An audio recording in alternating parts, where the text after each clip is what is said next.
The winter of 1887 did not arrive. It invaded. Across the Nebraska panhandle, temperatures dropped below any number the thermometer had been built to record. Fences disappeared under snow. Livestock froze where they stood. Entire families burned their own furniture just to see another morning, and still the cold came through. 40 families, one settlement, and not one of them believed the girl would survive. She had arrived alone. No husband, no lumber, no money to speak of. Just a canvas sack, 3 books, and something an old man had told her, one about the earth, about how deep ground remembers summer long after winter arrives. They watched her drop to her knees in the grass and start cutting a rectangle into the dirt. They laughed. Then December 22nd came. The sky turned the color of a bruise that wouldn't heal. The horses wouldn't settle. The dogs wouldn't stop. And the storm that followed changed everything. The winter that would unmake Grace Point arrived without ceremony, the way all consequential things arrive, not announced, not heralded, simply present one morning where it had not been the morning before. By the time the last week of December came down from the north, with a force that stripped sensation from exposed skin in minutes, the settlement of Holt County, Nebraska, had already been living inside a cold that most of its 40 families had stopped believing deepened further. It deepened further. The thermometer outside Aldous Greer's general store, the one that men had been consulting all their adult lives, with the comfortable authority of people who trust their instruments, dropped below the lowest markets maker had thought to engrave, past the number that had previously constituted the outer limit of imaginable cold, into a register that had no graduation, because no one who built thermometers in the cities where thermometers were built had ever believed a number that low would need to be read. The only shelter in 50 miles that the storm could not touch belonged to a girl who had not yet turned 17. From the outside, it was indistinguishable from the prairie around it, a low mound along the bend of Coldwater Gulch. Snow-covered like everything else, a thread of smoke rising from a chimney pipe, so thin it looked like a strand of gray hair against the white sky. Inside, the air held at a temperature a body could rest in without spending itself on cold. The girl's name was Willa Crane. She had built it herself, with a cottonwood stake in her bare hands, in the 6 weeks between her arrival in Grace Point in late September of 1886 and the first serious frost of October. It had cost her $6 and some cents in material. It had cost her 3 weeks of labor that left her palms unrecognizable to herself. Every person in Grace Point had told her, in one register or another, that she was going to die in it. She had been cold for a long time before she came to Nebraska. Not the cold of weather, the other kind, the cold that settles into a person when the world has decided they are not worth warming. She had learned the particular texture of that cold in the 3 years she spent scrubbing floors in a house on the side of Chicago, whose owners could not have described her if asked. In the letters from Chet Mallory that arrived at increasingly short intervals after her mother died, in the morning she came downstairs to find her canvas sack packed and set outside the door of the room she had been sleeping in, a message delivered without the inconvenience of words.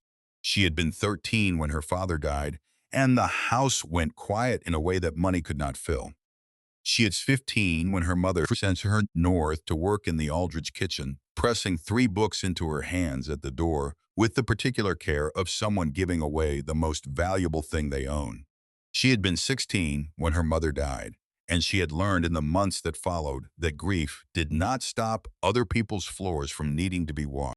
What she had accumulated in those 3 years, besides the knowledge of how to make herself invisible in rooms where invisibility was the price of employment, was $200 in a tin behind a loose brick in the Aldrich kitchen wall. Every coin represented sleep she had given up. Every coin represented an insult she had swallowed without letting her face change. She counted them in the dark, sometimes, not because she needed to verify the amount, but because the weight of them in her hands was the closest thing she had to evidence that the years had not been entirely without consequence. Chet Mallory had married her mother 6 months before the end, a man who ran a feed operation on the south edge of the city and who had, in all the time Willa observed him, never once shown any sign of wondering what another person was thinking. His letter arrived 2 weeks after the funeral. He had found her a situation, it said. A widower named Vernon Grady, 54 years old. property west of the city, a man of means. Willa read the letter twice. She folded it. She went to the loose brick and counted her money one more time. Then she went to the Chicago Public Library, which she had been visiting on her half-days off for 2 years.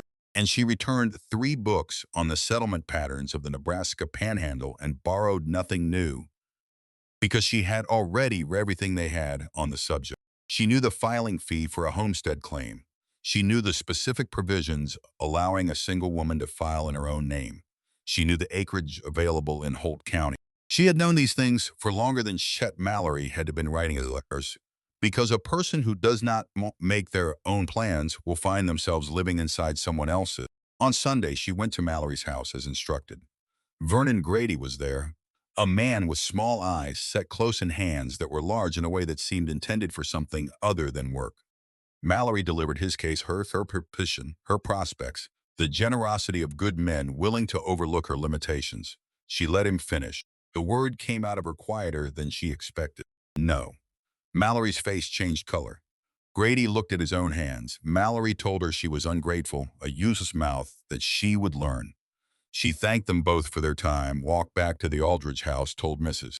Aldridge she would be leaving at the end of the week, packed her sack. She had been packing it in stages for 3 weeks, sewed the $200 into the hem of her skirt, took her mother's 3 books from the shelf above her bed, walked to the rail depot, bought a ticket west, put her sack between her feet, put the books in her lap, sat down, did not look back at the platform. The train moved. The city fell away behind it. She felt something she had not felt in years, not happiness, not relief exactly, more like the sensation of a pressure that has been so constant it became invisible, suddenly lifting, the body's sudden awareness of how long it had been braced. She arrived in Grace Point on the supply wagon from Clearwater Junction on a Thursday in late September, the grass gold to every horizon, the wind immediate and searching, finding the gaps in her coat before she had finished climbing down from the wagon seat.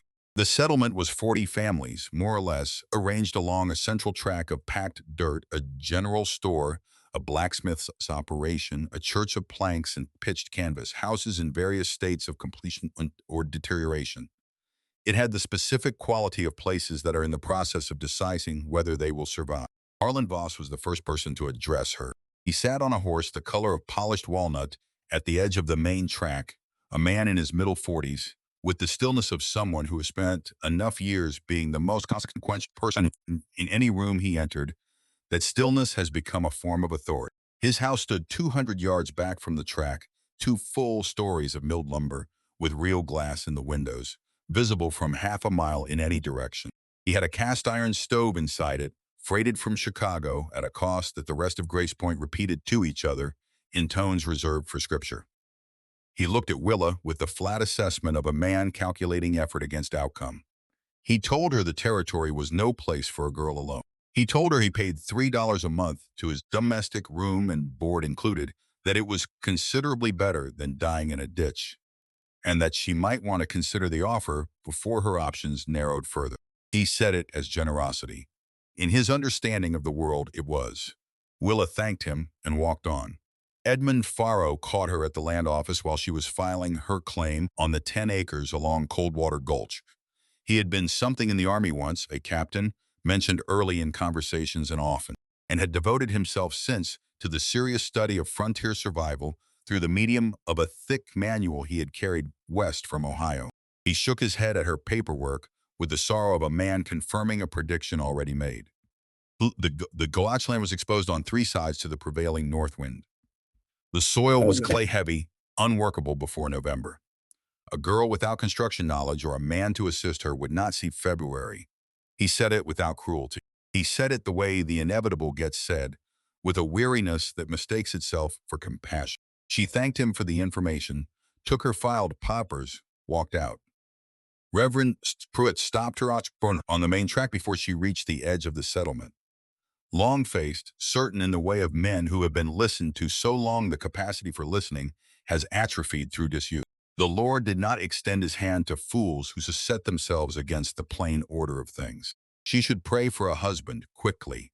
He delivered this as wisdom. She thanked him, walked on. She did not allow herself to feel the cumulative weight of any of it until she stood at the edge of her 10 acres with the supply wagon gone and the settlement at her back and the grass running gold and unbroken to the horizon. No lumber, no large stones, no one.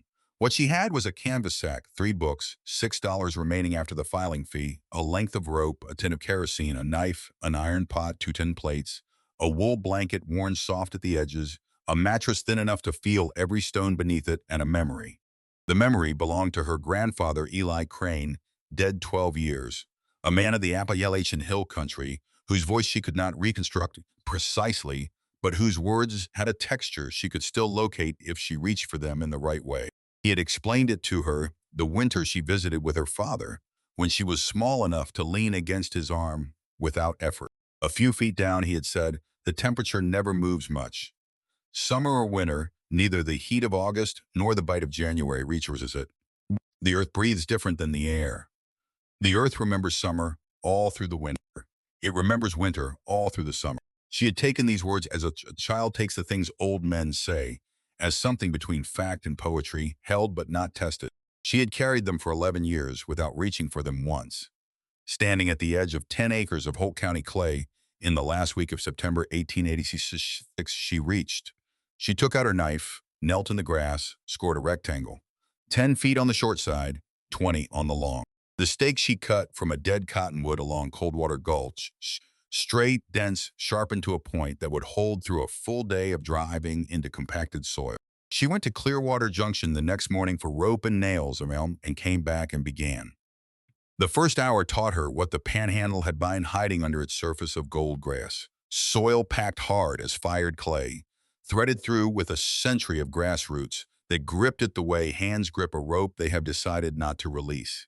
Each foot of depth required a full day. The stake splintered. She cut a new point and drove it back in. Her palms blistered, the blisters tore, the torn skin hardened into something she stopped recognizing as her own. Her spine built a complaint in the region below her shoulder blades and filed it continuous. She lay down each night on her thin mattress beside the growing wound in the earth, wrapped in her blanket with the sack under her head. And she listened to the wind move across small grass above her, and she counted what she had. A rectangle, a deepening cut in the ground, a dead man's words, 6 cents in the bottom of her tin. The loneliness in those first days was not the vague ache of missing someone. It had a specific address. The settlement went on around her at a distance. Smoke from chimneys, the percussion of hammers, wagons moving on the main track. She would stand straight from the digging at dusk to rest her spine and see Harlan Voss's windows glowing gold across the quarter-mile of open ground. And she would feel the cold coming in from the north with the unhurried confidence of something that knows it will eventually win.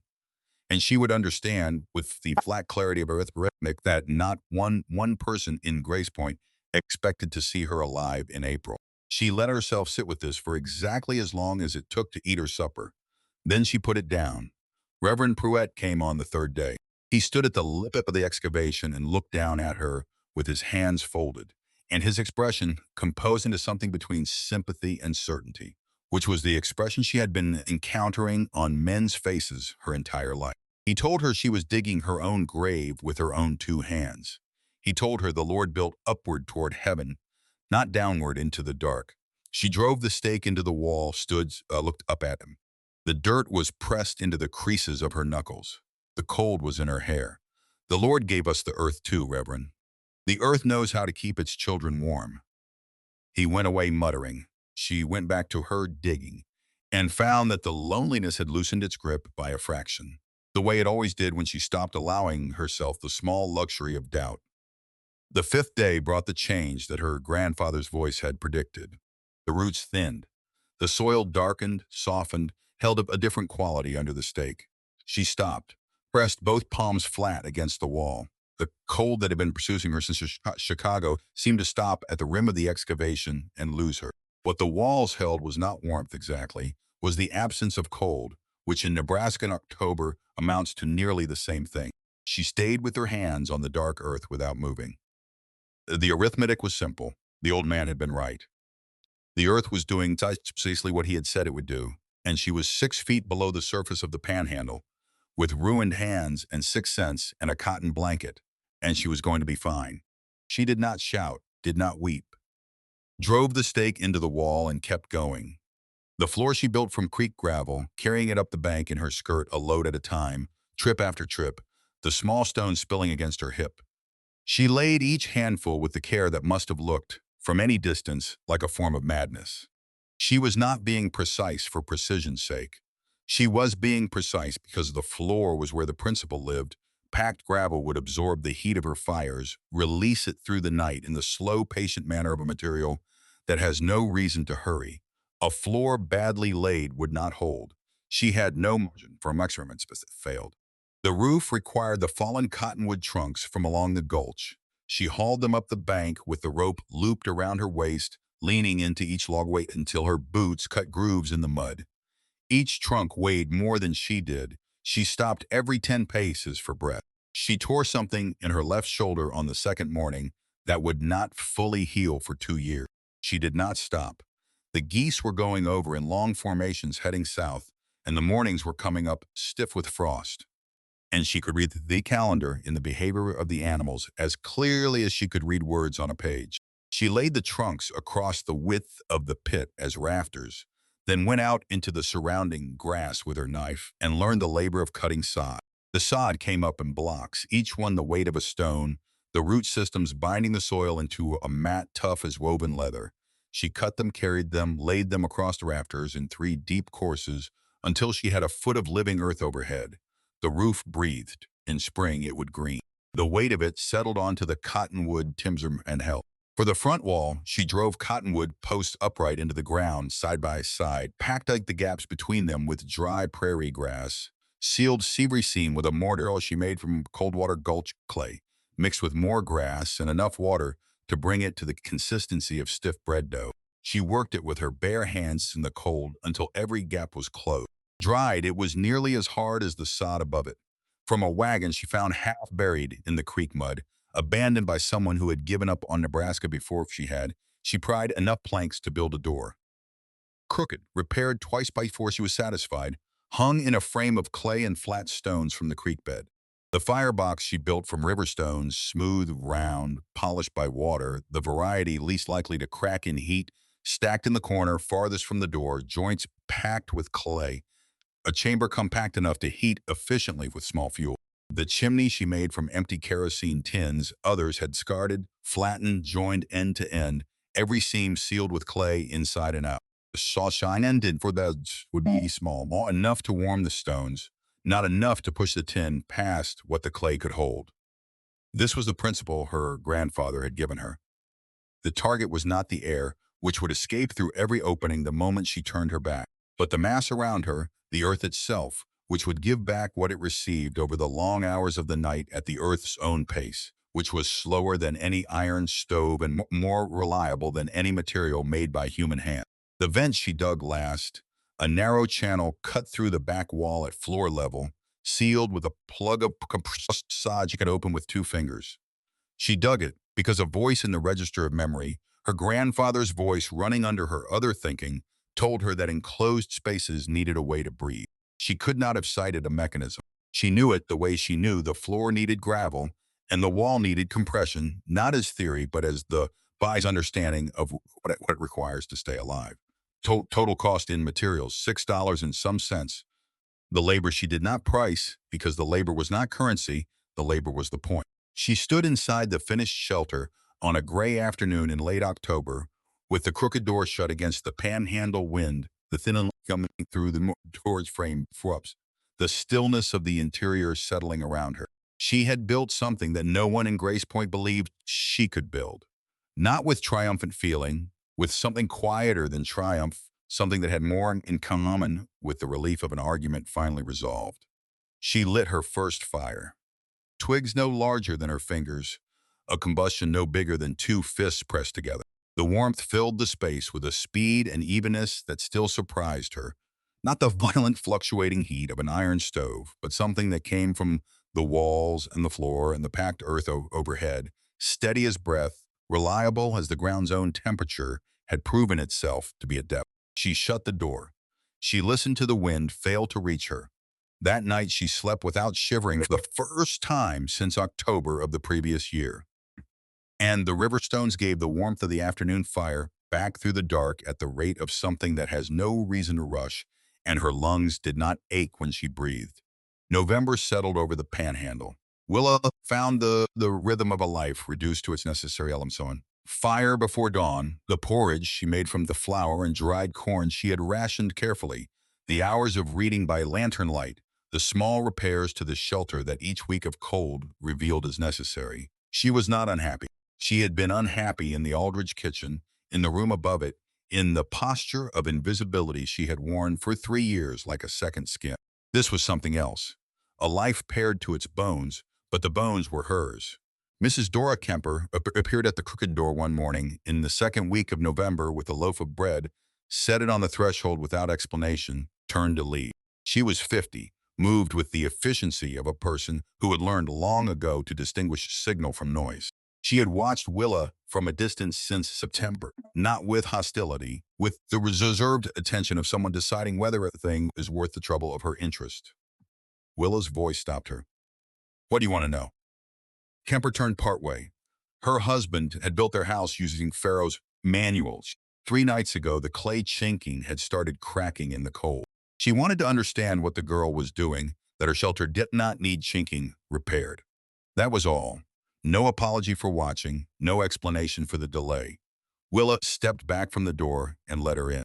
She showed Kemper the walls, the mortar, the principle of compression, not lecture, just demonstration, hands on the surface, here, press here, feel the difference between packed and loose. Kemper felt it. She asked 3 questions, each more precise than the last. She left with the bread still on the threshold and the information she had come for. Over the following 2 weeks, she applied what she had learned to the most vulnerable sections of her own house. Not a full rebuild. She did not have time before winter deepened, but enough to matter. Harlan Voss's elder son was not supposed to be at Coldwater Gulch that afternoon in late November. He was 15, with the quality of mind that tends toward the interesting at the expense of the assigned task. And the thin threat of smoke rising from what appeared to be simply a snow-dusted mound of earth struck him as a thing worth investigating. He got close enough to knock. When Willa opened the door, the heat struck him before he had understood. The door was open, a deep, even warmth that wrapped around his cold face and reached into his lungs with the authority of something that has been present long enough to become its own climate. He stood in the doorway with his mouth open, running the arithmetic twice and getting the same impossible answer each time.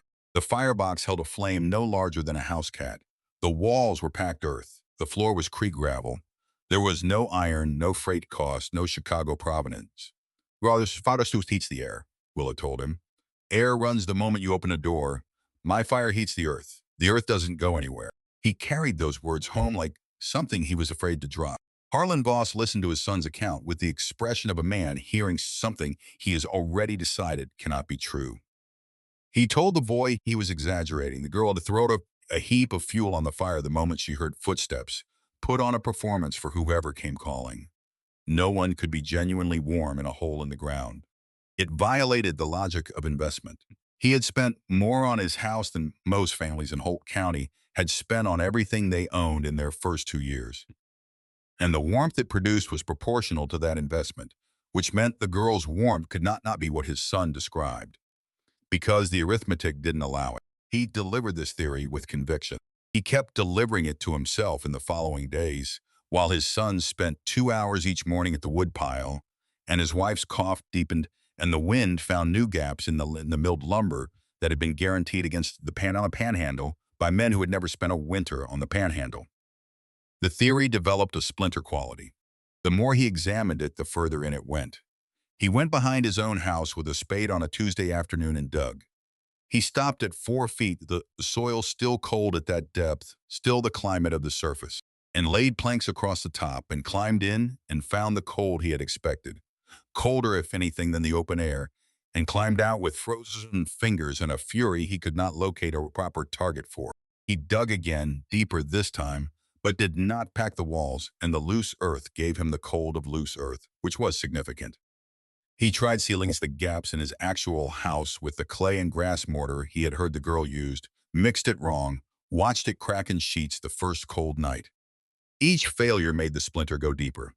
Each failure reduced, by some small degree, the contempt he had been carrying for the girl since September, not replacing it with anything warmer, just reducing it, until what was left was something more like an account that would need to be settled. The sky on December 22nd came up the color of old bruising, a yellow-green that pressed on the grass without lifting. The horses would not settle. The dogs ran the settlement's perimeter in circuits that had no destination. The people whose bones were old enough to have memory in them said what everyone had been hoping not to hear. Something was coming, something larger than anything within living memory. Willa stood outside her shelter in the afternoon's thin light and felt the change in the air the way she had learned to feel everything about the ground and sky since October, not through the mind first, but through the body. A tightening in the chest, a shift in the quality of sound. She went inside. She checked the clay seals on the chimney pipe, the nails on the doorframe, the plug of the vent channel. She stacked her kindling by size in the corner nearest the firebox. She filled her iron pot and both tin pails from cold water gulp. She checked each seam of the mortar walls for any gap the past weeks of cold might have opened and found none. Everything she could do had been done. The shelter was ready. She sat with her mother's third book, the one she had saved, following her mother's instruction to keep it until it was truly needed, open in her lap. She had been reading it in small portions since October, reluctant to finish it, aware that finishing it meant there would be no more of her mother's voice available in any form.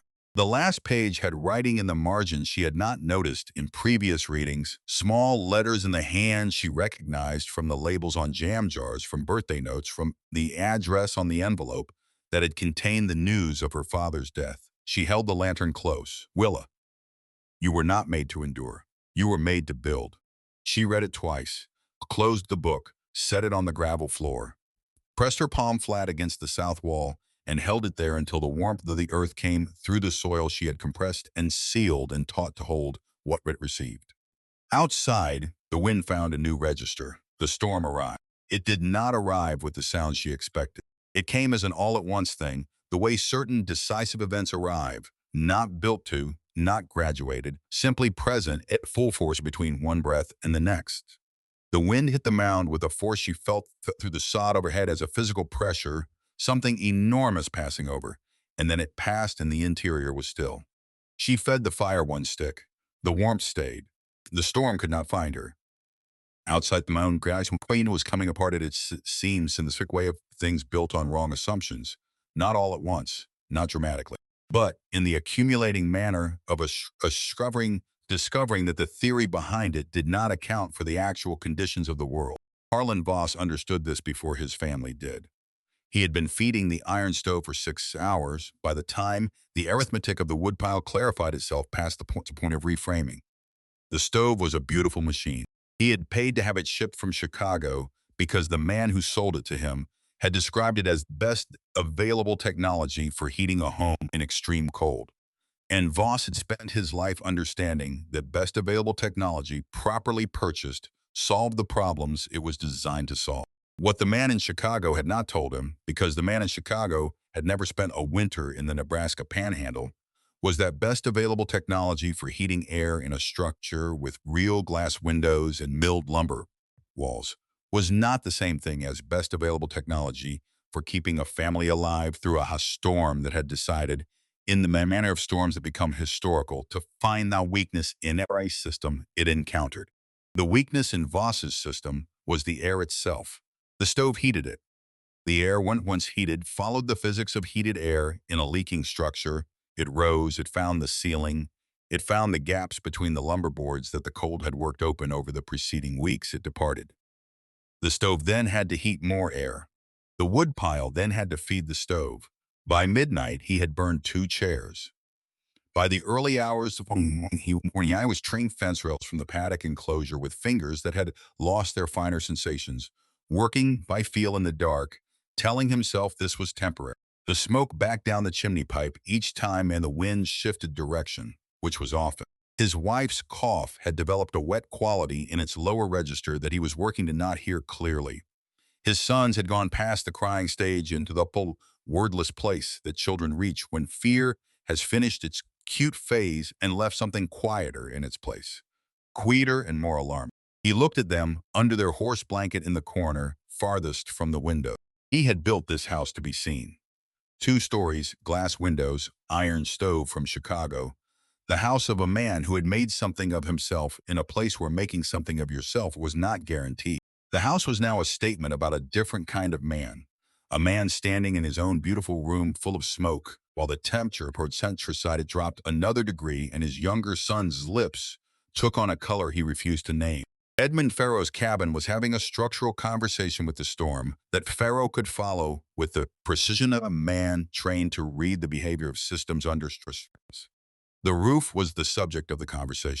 He had built it according to the manual specifications, pitch angle correct, raft or spacing correct, shingles of the diameter the manual recommended, laid in the pattern the manual described. The manual had been written by men with significant frontier experience. None of those men had specified what happened to a correctly built roof under 4 feet of wet compacted snow driven by wind at velocities that the panhandle had not produced within living memory. The rafters expressed their opinion in the language of sustained groaning, a regular interval that Farrow's ear, trained by years of listening to structures under military conditions, translated without difficulty. He told his wife to dress in everything she owned. She did this with the calm efficiency of a woman who has been married to a man like Farrow long enough to distinguish his precautionary voice and his other voice. He opened the door to go out and clear the roof. The wind took him sideways before he had completed the step outward and put him into the snow with the force that emptied his lungs. He found the wall by spreading his arms, found the door by feeling along the wall with his whole body pressed against it, fell back inside. His wife closed the door. Above them, the interval between the roof statements was shortening toward a conclusion. Reverend Silas Perret's situation was slower. It had the quality of a siege rather than an assault. The tarred canvas patch he had applied in November was performing adequately until the wind had found the edge of it and began a conversation of its own, patient and methodical, working the material loose with the thoroughness of something that had unlimited time and no other appointments. Water came through the breach first in drops, then in a stream. His wife caught in a basin until the basin filled. The basin had nothing to become after it filled except a problem. His youngest child's cough started somewhere in the first night, and Pruitt recognized it in the animal part of his mind that operates below theology, below doctrine, below the comfort of received certainty. His wife lay looking at the ceiling with the expression of a woman who has been maintaining a posture of faith against the evidence of her immediate circumstances for longer than faith was designed to sustain unassisted. He prayed with genuine fervor, the kind that strips the performance away and leaves only the bare need beneath it. He prayed in the specific way of a man who has been very confident about his relationship with the divine and is now uncertain whether that confidence was earned or assumed. The Lord, as far as Pruitt could determine, was not making the distinctions between his roof and anyone else's. It was Harlan Voss who moved first, because he was the kind of man who, once he had finished arguing with himself, acted with the same decisiveness he had always applied to decisions he was comfortable with. He had been standing in the center of his failing house for the better part of an hour.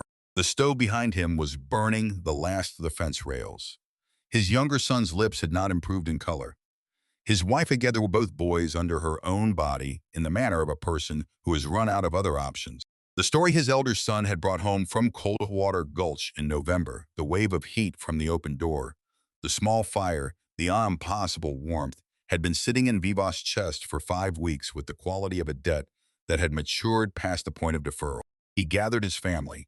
His wife heard the shift in his voice and did not ask questions. Every long-married woman knows the sound of a man who has finished negotiating with his own pride. We go to the girls' shelter. His wife's voice, when it came, had the crack of someone who has been cold for a long time and is too exhausted for disbelief to take its usual form. It is a hole in the ground, Harlan. He looked at his house, at the stove, at his sons. That hole kept her alive all November. This house is killing us tonight. Move. They bound themselves together with the rope he kept coiled by the door, a precaution from Farrow's manual that he had always considered excessive, now the most important object he owned. They went out. The wind was not wind in any sense Voss had previously understood the word. It was a medium, a condition, a state of the world that the air had entered and that a human body had to negotiate with rather than simply move through. The snow flew horizontal and at a velocity that turned it to needles. He could not see his hand at arm's length. He navigated by the accumulated knowledge of 100 ordinary crossings of this ground in ordinary weather, bearing, distance, the slight downward grade toward the gulch, counting steps, leaning into the resistance, pulling the rope taut when he felt it go slack behind him. His younger son went down in a drift chest deep. Voss felt the rope communicate the fact before he heard anything. He stopped, found the boy by the rope, got both hands under his arms, dragged him forward. The boy's face, when Voss got a hand on it, was the temperature of something that had been a long time in a cold room. Not the face of a boy who had been outside for 20 minutes. The cold had been working on him from inside the house hats for hours before they ever opened the door. Voss understood this and moved faster. The mound appeared as a resistance in the driven whiteness, not a shape, because there were no shapes in the storm, only a place where the snow's behavior altered slightly because something solid lay beneath it. Voss threw himself at the door and struck it with the side of his hand because his fingers had stopped dropping sensation an hour ago. He struck it repeatedly with a force that was not strength. Strength had nothing to do with it, but with the particular quality of a body communicating its situation to whatever was on the other side of the barrier between it and survival. The door opened. The warmth came through it the way a memory comes, not gradually, not by degree, but all at once, the full thing pressed before the mind has caught up to it. Voss felt it reach his face, reach through the frozen surface of his skin to something underneath that had almost stopped waiting. His wife made a sound that had no name, not crying, not relief. Something between them, the noise of a body that has been very close to a threshold it did not show anyone. The boys went through the door in a tangle. Voss came last, the door shut. The roaring stopped as though it had never been. Willa was already moving. She had frozen rope off the boys before Voss had completed the process of understanding that he was inside. Her hands worked the ice-stiffened knots with a competence that owed nothing to urgency. She was not hurrying. She was simply doing the next necessary thing in the sequence of necessary things, the way she had been doing since September. She peeled their outer layers, pressing each wet piece toward the firebox corner, working from outside in, from the most dangerous moisture to the merely cold. Wet cloth against frozen skin finishes what the wind started, she said, her voice carrying the flatness of someone reporting a known fact about a known system. She guided the boys to the river stones, which still held the warmth of the afternoon fire, not to touch the stones directly, but close enough for the radiant heat to find them. She pressed her blanket into the arms of Voss's wife without eye contact, without making a transaction of it. Harlan Voss sat where she put him. The feeling came back into his hands in the form of pain, which he recognized as a good sign. The warmth of the earth walls around him had a quality entirely unlike the warmth of the iron stove. No fluctuation, no competition with the cold for the same air, no demand for constant maintenance. It simply was, had been, would continue to be. He turned in the dim space and looked at the packed earth walls, the sod ceiling, the creek gravel floor, the fire in the stone corner no larger than a sleeping cat. The arithmetic that had been refusing to resolve for 5 weeks resolved itself in the warmth. Without drama, she had not performed a trick. She had understood something true about heat and mass and memory that he, with all his money and all his imported expertise, had not understood. He could not look at her. The shame was structural, not the guilt of a specific act, but the recognition of a load-bearing error in his understanding of how the world was ordered. She put water on to boil. She said nothing about $3 a month.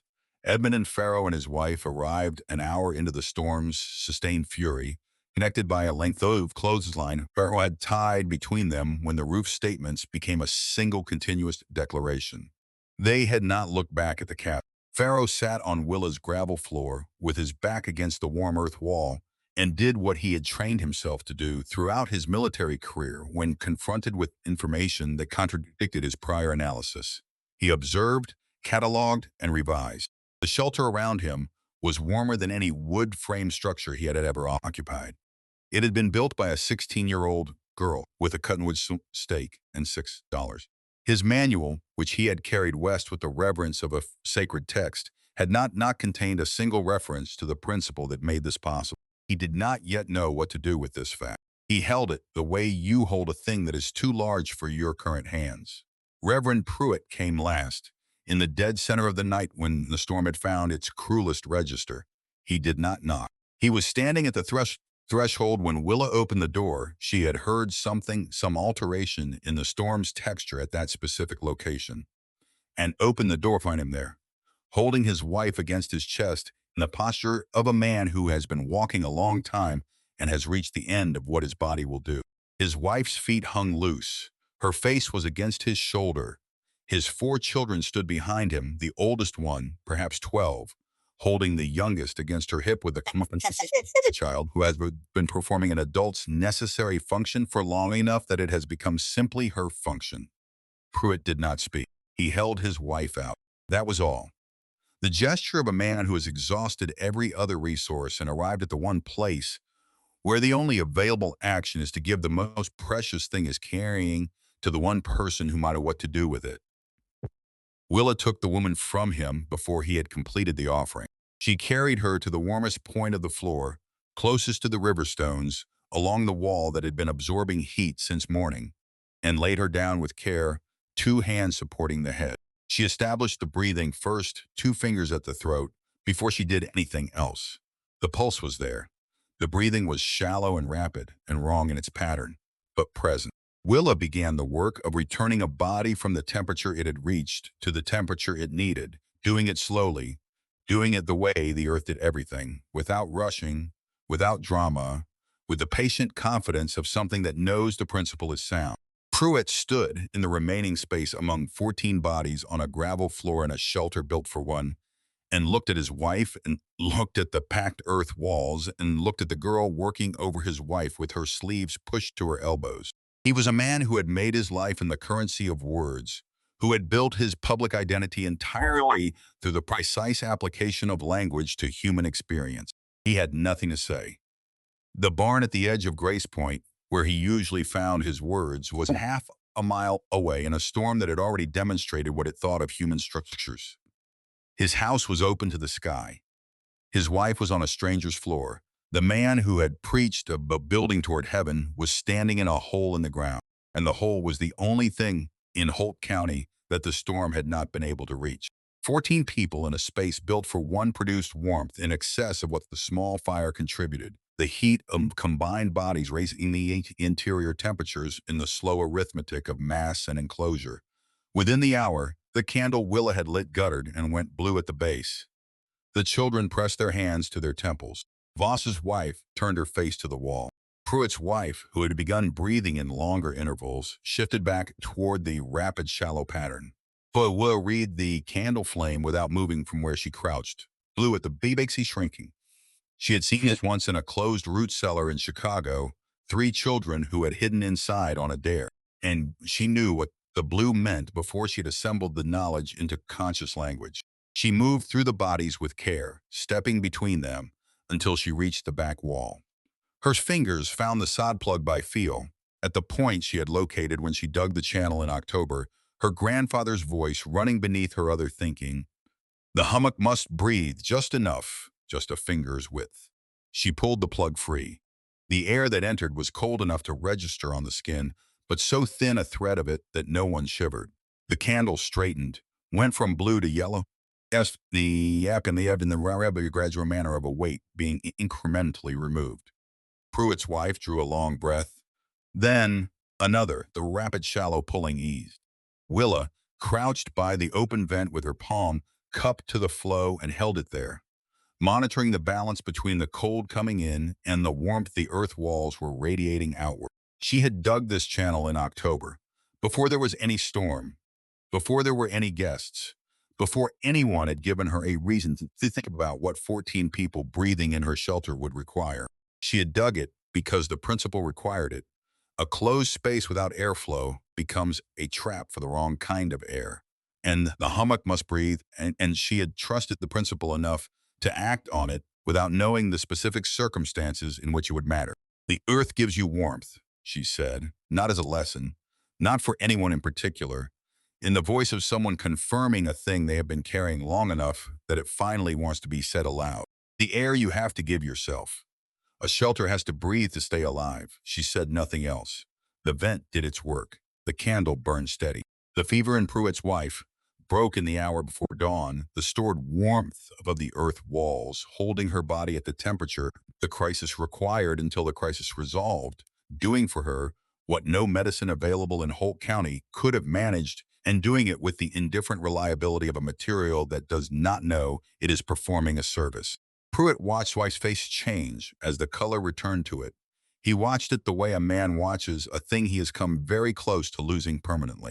When she opened her eyes and looked at the low sod ceiling and then at his face, he made a sound that he would not have made in any public context, a sound belonging to the part of a person that exists below the roles they perform.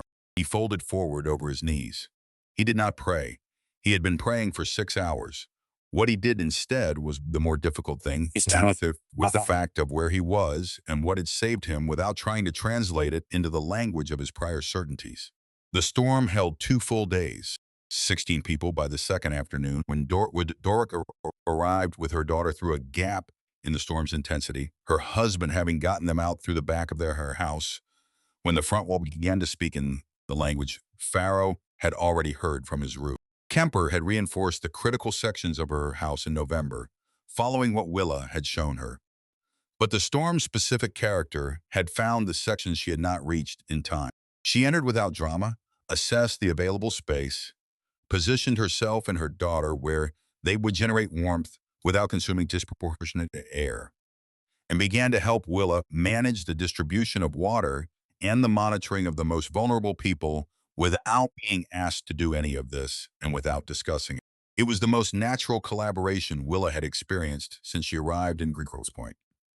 In the long, suspended hours of the second day, when the roaring overhead had settled into a sustained note everyone had stopped trying to interpret, Harlan Voss spoke into the warm dark without directing his question at anyone specifically.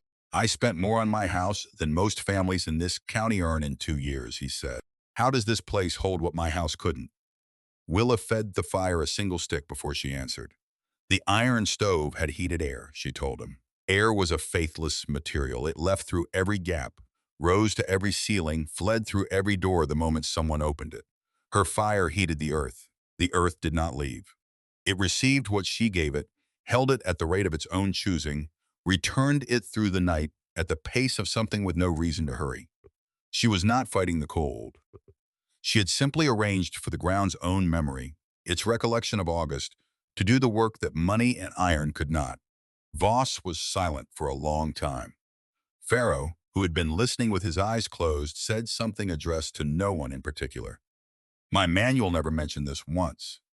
Willa looked at the old soldier. "Your manual was written by men who could afford lumber," she said. "This came from people who never could. There is a kind of understanding you only reach when the ordinary solutions are not available to you." The room held the quiet of people turning the same thought over separately. When the storm finished, not announced, not sudden, simply an easing of pressure followed by a silence that took several minutes to believe, they pushed the crooked door out against the drifts piled at the threshold and emerged one by one into a morning of light, so absolute it caused physical pain. The sun was blazing off unbroken white in every direction. Willa came out last. She stood on the surface of the mound and looked at Grace Point. Pharaoh's cabin roof had completed the statement it had been making throughout the storm. The collapse was total, inward, the carefully calculated pitch, and the correctly spaced rafters lying in a heap on the furniture they had once covered. The manual had been right about every specification. The storm had not consulted the manual. Voss's house stood, which was surprising until you looked at the windows, every pane of real glass gone, blown out by the pressure differential. The storm had built and released repeatedly. Over 2 days, the room's inside drifted full of snow that had entered freely through the empty frames. The iron stove was visible through the vacant window of the main room, standing in its snowdrift with the specific quality of a monument to a faith that had proved expensive to maintain. The Pruitt house had lost its remaining roof in sections that had gone to different parts of the surrounding field. The mound along Coldwater Gulch was covered in snow, exactly every other surface in Holt County. The thread of smoke from the chimney pipe was the same thread that had been rising since November. Not more, not less. The storm had passed over it without leaving a mark. 3 days later came the news about the Holler family and the Brennan family at the eastern edge of the settlement. The Holler husband had not survived. Margaret Brennan had not survived. The Brennan daughter, 6 years old, had lost 2 fingers on her right hand to frostbite severe enough to require the decision no one wanted to make. Dr. Cass, riding out from Clearwater Junction in the storm's aftermath with his bag and his face arranged into the expression of a man who has made this particular kind of decision before and has not found a way to make it easier. Willa heard this standing outside in the cold, delivered by Aldous Greer, who had heard it from the Faro boy who had ridden east to check on the outlying claims. She went inside. She sat on the gravel floor with her back against the south wall and her hands open in her lap. And she let the information go where it needed to go, which was not into the part of her mind that managed problems, but into a different part, the part with no solutions. She had not known the Hollers or the Brennans well. She had exchanged words with Margaret Brennan twice at the general store, a woman with red hair going to gray, and a competent directness that Willa had recognized and respected. She was dead. A child was missing 2 fingers. The crying, when it came, was the quiet kind, not the sharp grief of shock, but the kind that arrives after you have had enough time to understand the specific shape of the loss. She cried for people she had not saved, which was a different weight than any she had carried before. She cried because the knowledge in her hands, in the walls around her, in the floor under her, had been available since October, had been demonstrable since October to anyone willing to look. The men who had told her she was digging her own grave had also, by the logic of their certainty, ensured that the knowledge she had dug out of the ground with her own hands did not travel east 2 miles to the families who might have used it. She was not angry at this fact. Anger was not the right instrument for it. She was simply sitting with the true cost of other people's certainty about her limitations, which was a cost she had not expected to be measured in other people's lives. She pressed both palms flat against the earth wall. The warmth came through the compressed soil in its steady, patient way. The wall was warm, had been warm since October, would be warm in March. She had built it to hold heat, and it held, and 2 people 2 miles east were dead, and the child was missing fingers. And the knowledge that had kept 14 people alive through the worst storm in the Panhandle's memory had not reached them in time. She understood sitting there that survival was one thing, knowledge was another. A thing she understood and kept to herself was a thing that would die with her. And dying with her meant the Haulers, meant the Brennans, meant the child with 9 fingers, meant all the future winter she could not see from where she sat. The decision she made was not a decision in the sense of a moment of resolution. It was more like a recognition, the understanding that the next thing she built had to be larger than shelter, because shelter keeps one person warm, and one person warm in 40 families was the wrong unit of measurement. She stood, put her hands on the doorframe, went outside. The teaching began the morning after Harlan Voss came foot with his hat in his hand, and it began not with instruction, but with walking. Willa met him at the edge of Coldwater Gulch Shoal before the sun had cleared the eastern grass and walked him across Har's 10 acres for an hour without touching a spade, say spuddy, because the first thing she needed him to understand was not technique but reading, the ability to look at a surface and hear what it was reporting about what lay beneath. The way frost melted unevenly across a field in the early morning told you where moisture concentrated in the soil, which told you where cold ran deepest, which told you where not to build. The behavior of the grass at the creek's margin told you about the water table. The angle of the slope told you about drainage over time. A shelter dug into wrong ground would be warm for a week and wet for the rest of the winter. And wet was not a faster version of cold. It was a different and more total problem, one that worked from the inside out rather than the outside in. Voss listened with the attention of a man who has recently been educated at considerable cost about what inattention produced. He asked questions that came from genuine confusion rather than the desire to demonstrate that he had already considered the matter. She answered each one fully because the questions were good, because a good question deserves the respect of a complete answer, because the Haller family and Margaret Brennan were 2 miles east in the frozen ground, and she was not going to be careful with knowledge anymore. She showed him how to test soil at depth by rolling it Between thumb and forefinger, the clay that would take mortar had a specific plasticity, a willingness to hold its shape under pressure that clay with too much sand would not sustain.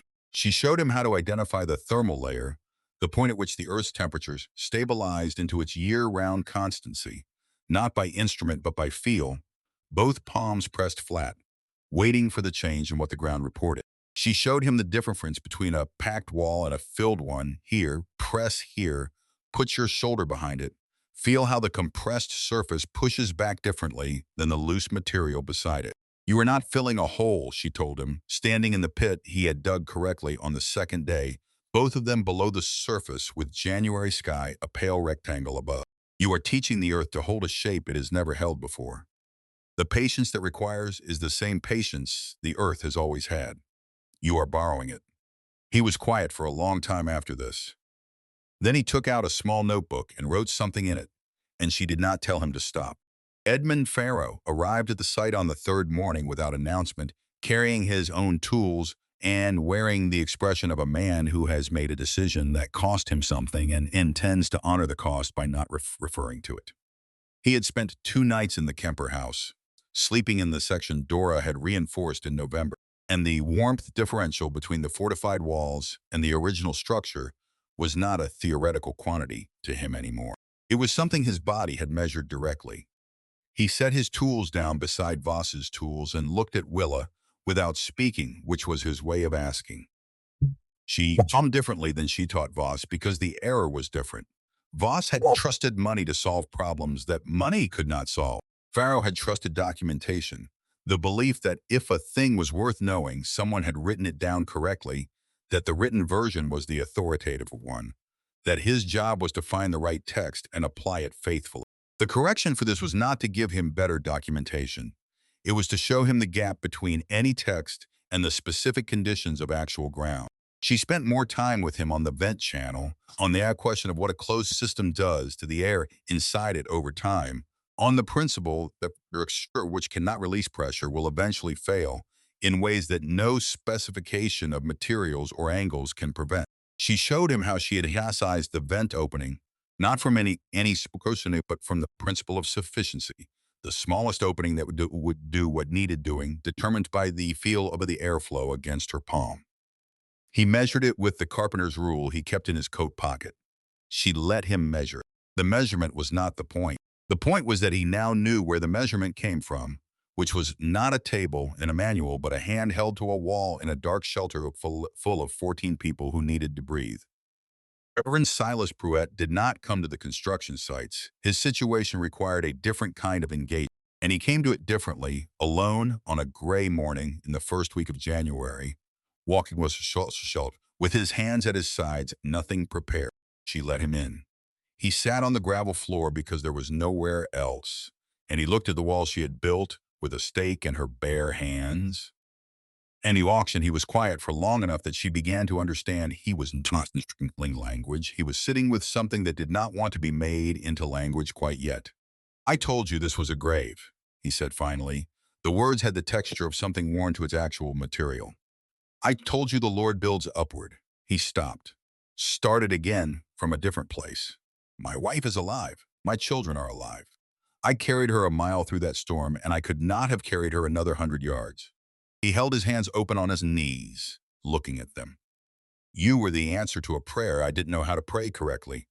She sat across from him on the gravel, with her back against the warm wall, and poured water into a tin cup and held it out. He took it. You don't need to do this, Reverend, she said. He looked at her directly. I'm not doing it for you, he said. I'm doing it because the people who heard me preach against you need to hear something different from the same mouth, or what I said about you becomes the permanent record. She considered this. It was honest. It was the kind of honesty she respected. Not performed, not redemptive in the theatrical sense, just a man correctly identifying what the situation required and intending to provide. The following Sunday, the congregation gathered in the Kemper barn. Pruitt stood before them without notes, without a thought-prepared architecture of a sermon, without any of the devices he had spent his career deploying to manage the distance between what he believed and what he could demonstrate. He told them what he had done, not in the abstract vocabulary of theological failure, but in the specific language of his own behavior, the words he had said at the rim of her excavation, the sermon he had preached about building toward heaven, while a girl 17 years his junior was demonstrating a principle of thermal mass that would save 14 lives. He told them his wife had nearly died in the house he had called respectable. His wife sat in the front row, present and recovered, her existence in that chair the most complete argument Pruitt had ever made from any pulpit. I sinned the sin of pride against Willa Crane, he said. I ask her forgiveness before the people who heard me judge her, because those people deserve to see it asked. He looked toward the back of the barn. Willa sat in her usual place in the last row, the seat that communicated nothing. She gave him one nod. It was precise and sufficient. He returned it. The barn held the silence of a space where something real has been said, and the room is deciding what to do with it. Afterward, 3 families approached her with questions about soil depth and moisture ratios. She answered each one with the same completion sentences she had brought to Voss Pharaoh, standing in the cold outside the barn with her breath showing white, because the questions were sincere, and she had decided to be finished with withholding what she knew. By February, 5 families in Grace Point had broken ground on earth shelters following what she had taught. No two were alike. Henry Marsh, who had come from Tennessee with a background in cooperage, added a small window of selfish glass into the south-facing walls to capture the thin winter light, an improvement Willa had not thought of and recognized immediately as superior to her own dark interior. The Delacroix family, whose claim ran along the ornament's northern edge, where the wind had its longest unobstructed approach, dug 6 inches deeper than her standard recommendation because their soil composition was looser, sandier, less retentive at standard depth. They had tested it as she had taught them to test it and arrived at the adjustment themselves, which was exactly the right outcome. Each builder brought their particular knowledge into contact with the shared principle, and the principle was large enough to hold all of it without losing its essential shape. This was the thing she had not anticipated when she started teaching, that the knowledge was not diminished by being given away. It became more. She moved between sites through February not as a supervisor. She had no authority over anyone, but as someone available to answer the questions that arose when theory met the specific conditions of actual ground. She identified errors before they became expensive, pointing to the places where a wall had been packed insufficiently or a vent positioned in a way that would compromise its function when the prevailing wind shifted. She did this without commentary on the errors themselves, without the particular satisfaction that would have been understandable. The correction was the point. Being right in a way that anyone could see was a smaller thing than being right in a way that kept someone warm. Harlan Voss completed his shelter in the 3rd week of February. It was larger than hers. He had his son's labor, the advantage of knowing in advance what the finished structure needed to accomplish, the material benefit of having already failed twice and learned from the failure. He added a second room off the main space, using a door frame salvaged from his ruined house.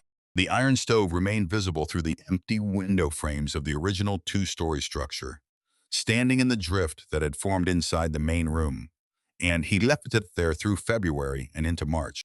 He had moved his family into the completed earth shelter before the stove was recovered, sleeping in the warmth of packed earth while the expensive machine from Chicago stood cold and useless in the house that had failed them. He did not explain this choice to anyone. The explanation was the iron stove standing in its drift. Anyone who wanted to understand it could look. On the last day of February, he walked to Willa's shelter at dusk with a deed in his coat. He had filed it at Clearwich Junction 2 days earlier, 10 acres on the south side of her claim, following Coldwater Gulch along the Willow margin. He held it out without preamble. She took it, read the acreage, looked at him. It will never be adequate, he said. It was arithmetic, not apology. The accounting between them was real, and they both knew it. And the deed was not a settlement of that account. It was an acknowledgement that the account existed. No, she said, but it's land. She folded the deed and put it inside her coat. Then she told him what she intended to do with it. He stood in the February cold, listening to a girl of 16 explain that she was going to plant cottonwoods and willows along the new acreage, fast-growing species selected for yield, timber that would be ready in 5 or 10 years for the families not yet arrived in Holt County, families who would need material for shelter roofs and would find it waiting without knowing who had planted it or why. He was quiet for a moment. "I'll match it on the north side of my claim," he said. She nodded. Neither of them made anything further of it. Spring arrived at its own pace, indifferent to the events it was succeeding. The snow came off the south-facing slopes first, then the creek margins, then the open field in patches that expanded day by day until the brown matted grass of the previous autumn appeared beneath, the first green showing under that at the roots. The cottonwoods along Coldwater Gulch, putting out their initial leaves in late April, small, yellow-green, moving in the wind that still came from the north, but with diminishing force. The cold having lost the argument it had been making since October. Jonas Heck arrived in Grace Point on a Tuesday in May with a wagon, a set of woodworking tools packed in oiled cloth, and a letter of introduction from a family in Kearney who had heard about the settlement's rebuilding work and thought a carpenter of his quality might find employment there. He was 31, from Indiana, with the hands of someone who had been working wood since childhood, and the particular quiet of people who have spent enough years doing skilled work alone. That silence has become the condition in which they are most comfortable. He found a room with the Farrow family, who had a completed earth shelter with more space than they needed, now that the structure had proved its function through the winter. He heard about Willa Crane within his first 2 days, because by May, her name was not separable from the story of the winter. The girl who had built the shelter before the storm, the 14 people inside it during the 2 worst days of the worst cold in living memory, the 3 families now dead or injured on the eastern edge of the settlement, and the losses gave the survival story its full weight. He heard it from Farrow with the scrupulous accuracy of a man who has recently revised his prior understanding and wants to get the revision right. He heard it from Dora Kemper with the efficiency of a person reporting observable facts in their correct sequence. He heard pieces of it from Voss's elder son, who still described the moment of opening her door in November with the slightly dazed quality of someone recounting a physical experience their mind has not entirely finished processing. On his 4th day, he went to see the shelter. He came from the creekside, up the bank through the willow scrub, and saw the mound from 30 yards out. He circled it once before he knocked, examining the front wall, the clay and grass mortar, the doorframes fit in its stone and clay surround, the way the sod had been laid in offset courses that distributed the weight evenly across the cottonwood rafters beneath. He looked at the threshold, at the hinge work on the door, at the chimney pipe seal where it passed through the roof. He knocked. Willa opened the door and looked at him. He looked at the shelter the way a craftsman looks at another craftsman's work, not for the overall impression, but for the specific decisions. It's places where the available materials met the required function, and the builder had been required to solve a problem that neither the materials nor the function had anticipated in advance. He looked for the length of time that a serious assessment requires and not longer. Then he said a word, ingenious, not a social compliment, a technical assessment, the word a craftsman uses when they encounter a solution they would not have arrived at themselves, one that reveals something true about the problem that their own approach had not surfaced. Willa looked at him for a moment. In 8 months in Grace Point, she had been called brave, foolish, lucky, stubborn, remarkable, a warning, an example. No one had used the word that described what she had actually done. "Come in," she said. He stayed 2 hours. The questions he asked were the questions of someone trying to understand the reasoning behind pine decisions, not just the decisions themselves, not what dimensions she had chosen for the vent, but how she had arrived at those dimensions, not what ratio of clay to grass in the mortar, but how she had tested the ratio before committing to it. She told him about the trial and the failure, the adjustment that followed each failure, about her grandfather's voice running beneath her thinking, about the principles she had been working from rather than any specific technique. That's method," he said when she finished. "It's just not written in the form people recognize as method."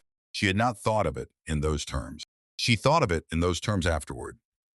He came back the following week to look at the 5 shelters under construction and the 2 completed ones, and he offered his carpentry on the door frames and window casements, the elements most likely to fail without woodworking knowledge, the joints most susceptible to the seasonal movement that wood and clay undergo differently. He charged fair rates. He worked without making observations about the work he encountered unless asked. When asked, he was precise and useful and said only what was true. By July, he was in the early mornings on Willa's new acreage with a spade, turning soil for cottonwood saplings alongside her. The two of them working in the low-angled light before the heat of the day made outdoor labor an argument rather than a pleasure.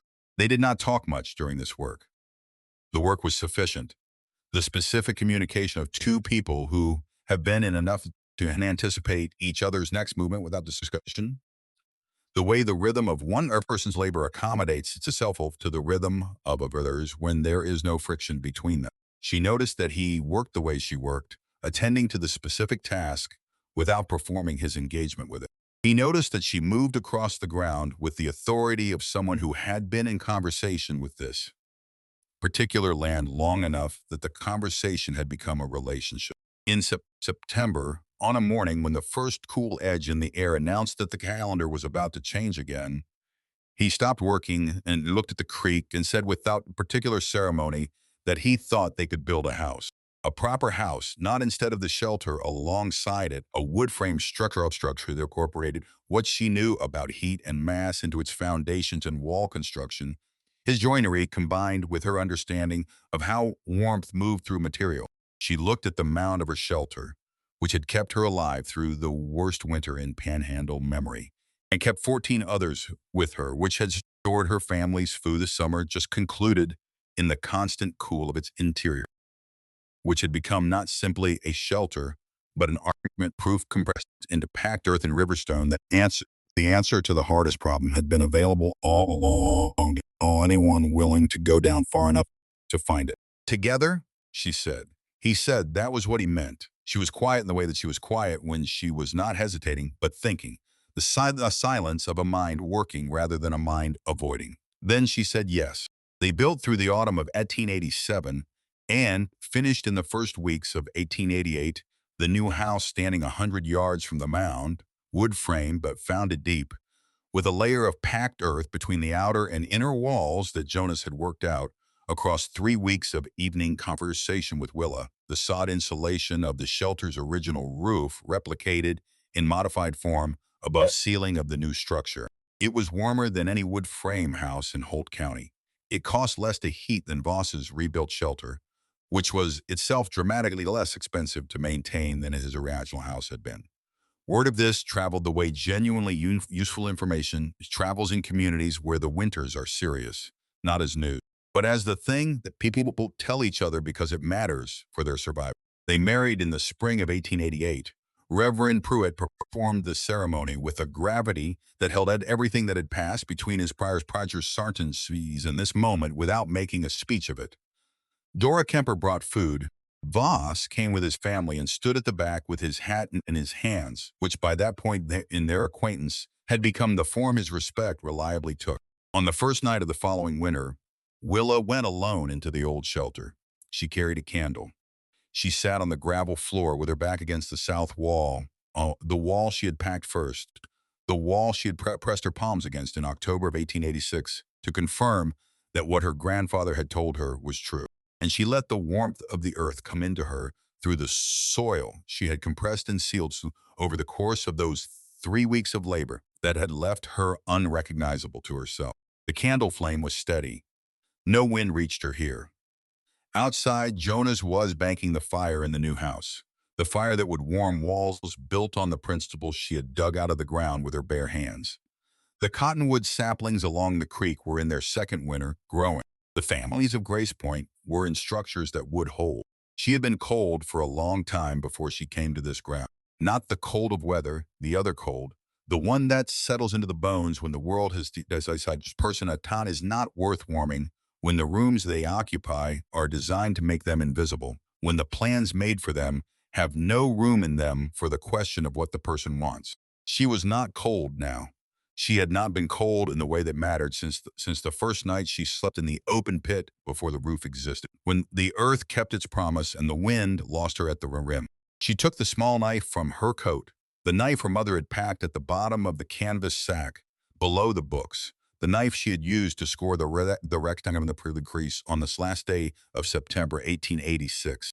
She pressed the blade to the earth wall in the corner nearest the firebox, where the clay was darkest dark from 2 years of proximity to warmth.